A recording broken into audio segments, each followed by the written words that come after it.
जयंती मना रहे हैं। सरदार वल्लभ भाई पटेल ने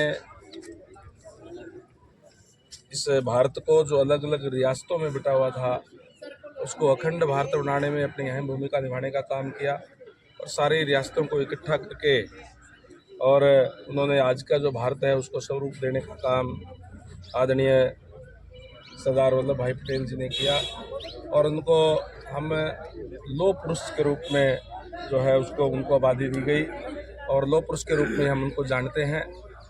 और आज भी हम जो रन फॉर यूनिटी यानी इस एकता के लिए, इस अखंड भारत के लिए आने वाली पीढ़ी को भी ये पता चलना चाहिए कि हमारे सरदार वल्लभ भाई पटेल जी ने, हमारे पूर्वजों ने किस तरीके से इस देश को आज़ाद करके और इसको अखंड भारत बनाने का काम किया है। कि अगली पीढ़ी को सहेज के इसको रखना है। और आज जिस तरीके से हमारे देश के यशस्वी मुख्यमंत्री, प्रदेश के मुख्यमंत्री आदरणीय नायब सैनी जी ने भी नशे के खिलाफ भी अभियान चलाया है। आज इन बच्चों को जहाँ ये रन फॉर यूनिटी हम देश के सरदार वल्लभ भाई पटेल जी की जयंती मना रहे हैं, वहीं नशे से दूर रहने की प्रेरणा भी जो है देने का काम लगातार हरियाणा सरकार की तरफ से किया जा रहा है।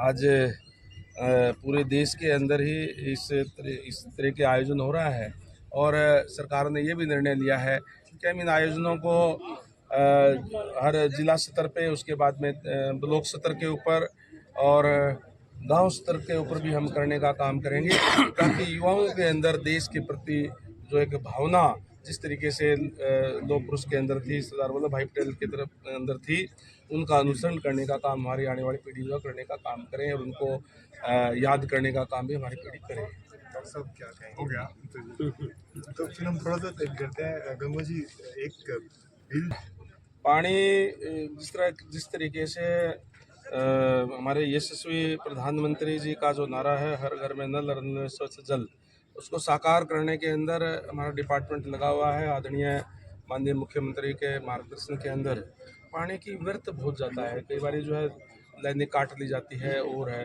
वो इस तरीके का ना हो, इसके लिए एक बिल लेकर के आएंगे जिसमें अगर कोई भी इस तरीके से कोई व्यर्थ करता है या अवैध रूप से कोई अगर पाइपें काटने का काम करता है तो उसके खिलाफ उसमें दंड का प्रावधान भी जो है वो होगा।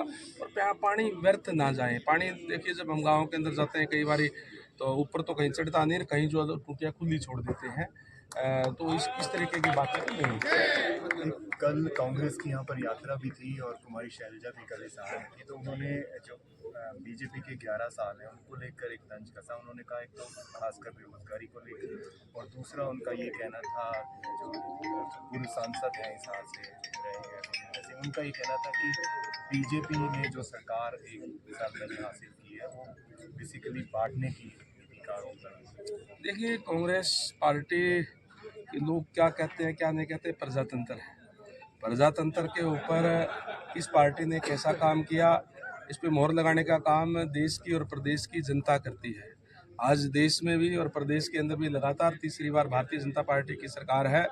इस प्रदेश की जनता ने इस बात पे मोहर लगाने का काम किया है। कांग्रेस पार्टी के समय में क्या होता था सबको सर्वविदित है।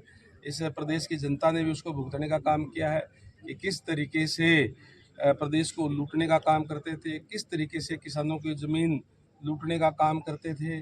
सेक्शन 4 और 6 का नोटिस जारी करके अपने बिल्डर्स को भेज करके फिर जो है वो सेक्शन वापस ले लिए जाते थे। ये तमाम चीज़ें थी। युवाओं की नौकरियां किस तरीके से सरेआम बेची जाती थी, उसको ट्रांसपेरेंसी से करने का काम हमारी सरकार ने किया है।